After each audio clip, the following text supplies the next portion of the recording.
رمضان کی آخری جمعہ ہے. ہمارے سماج معاشرے کے اندر ایک لوگوں میں عقیدہ پھیلا ہوا ہے الوداع جمعہ کے تعلق سے. الوداع جمعہ، اور اس کے لیے لوگ بڑی زور و شور تیاری کرتے ہیں.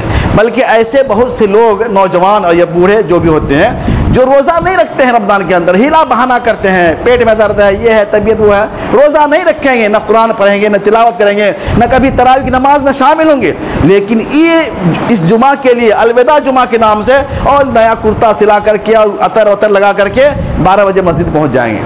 کیوں؟ ان کا عقیدہ ہے کہ اس جمعہ میں جو شامل ہو گیا نا ان کا بیڑا پار ہے. ان کا بیڑا کیا ہے؟ پار. پورے رمضان خلاصہ یہی جمعہ ہے، اس جمعہ کو پڑھ لو، باقی کچھ بھی نہ کرو تو معاملہ کیا حل ہو جائے گا. تو میرے بھائی یہ ایک رسم ہے. یہ کیا رسم ہے؟ شریعت میں اس تعلق سے کوئی حدیث موجود نہیں، کوئی بات موجود نہیں ہے. بلکہ علماء کا فتویٰ ہے کہ جو لوگ اس طریقے سے اس جمعہ کا اہتمام کرتے ہیں وہ بدعت کرتے ہیں. کیونکہ شریعت میں اس جمعہ کی کوئی خصوصیت نہیں ہے. جیسے عام جمعہ گزرا ہے ایسے ہی آج کا جمعہ ہے. اس لیے جمعے کے لیے خصوصی اہتمام کرنا، یا رمضان کے روزے چھوڑ دیں، تلاوت چھوڑ دیں، تراویح چھوڑ دیں، دیگر کام چھوڑ دیں، لیکن اس جمعہ کے لیے بالکل بن ٹھن کے 10 بجے مسجد پہنچ جائیں، تو ایسی کوئی شریعت میں اس جمعہ کے تعلق سے کوئی رہنمائی، کوئی حدیث، کوئی چیز موجود نہیں ہے. نہ اللہ کے نبی سے، نہ آپ کے صحابہ سے، نہ تابعین سے، نہ تبع تابعین سے، نہ ائمہ کرام سے، نہ مجتہدین اعظام سے. اسی لیے اپنے ذہن سے بات نکال دیں الوداع جمعہ. اور بہت سے مساجد میں تو اس جمعہ کی تعلق سے بڑی فضیلت بیان ہوتی ہے، خطبہ میں پڑھا جاتا ہے الوداع الوداع یا شہر رمضان. اس طرح کے لوگ پڑھتے ہیں خطبہ، عربی خطبہ کے اندر.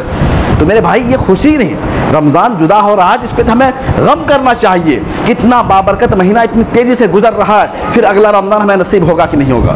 اس لیے یہ جو چیزیں ہمارے سماج کے اندر، ہمارے معاشرے کے اندر، ہمارے گاؤں میں یہ سب چیزیں ہیں. آج کے دن ایسا ہے کہ گاؤں کی بہت سی مسجدیں خالی ہوں گی اور وہ لوگ کہاں آئے ہوں گے؟ ارریا آئے ہوں گے. ان کا عقیدہ کہ ارریا میں نماز پڑھیں گے بڑی مسجد میں تو بہت ثواب ملے گا، ایک دم بالکل جھولا بھر کا ثواب ملے گا. اور گاؤں کی مسجد خالی ہوگی.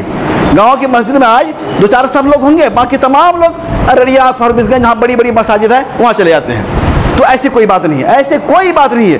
بلکہ حدیث میں اللہ نبی کی صحیح حدیث ہے کہ صرف دنیا کے اندر 3 مساجد ایسی ہیں جہاں آدمی ثواب کی نیت سے جن مساجد کا وہ سفر کر سکتا ہے کہ وہاں ہم جائیں گے ہمیں ثواب ملے گا، زیادہ ثواب ملے گا.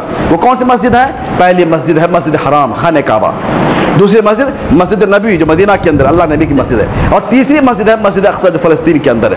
ان 3 مساجد کے علاوہ کسی مسجد کے لیے نیت کرنا، سفر کرنا کہ ہم وہاں نماز پڑھیں گے، اعتکاف کریں گے، روزہ رکھ کے اس مسجد جا کے افطار کریں گے تو ہمیں بہت ثواب ملے گا، ایسا کوئی معاملہ نہیں ہے، کوئی معاملہ نہیں ہے. اس لیے مساجد سب برابر ہیں. ان 3 مساجد کے علاوہ سب برابر ہیں. آپ اپنے گاؤں کی مساجد میں جمعہ پڑھیں، نماز پڑھیں، انشاءاللہ اللہ آپ کو بھرپور ثواب دے گا، لیکن خلوص نیت سے پڑھیں.